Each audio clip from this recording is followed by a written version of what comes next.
આજે વેકરિયા પરિવારને આંગણે હું કલાકાર તરીકે નહીં પણ તમારો દીકરો થઈને આવ્યો છું અને આજે વેકરિયા પરિવારને આંગણે પધાર્યો છું ને ત્યારે મારી બાવળીઓને નમ્ર વિનંતી કે દીકરી જ્યાં સુધી પિયરમાં હોય ને ત્યાં સુધી જેમ શિખામણ દેવી ને એમ દઈ દેજો સાસરે ગયા પછી પાછળથી ફોન ન કરતા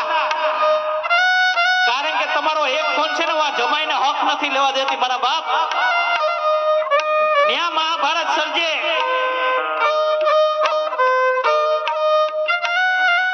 એટલે એના મમ્મીને ફોન કરે મમ્મી અહીંયા ક્યાંય ચૂલા તો છે નહીં મારે ફૂંક મારવી ક્યાં એટલે એના મમ્મી કે બેટા દરરોજ ને દરરોજ ફૂંક કાઢી નાખવી હો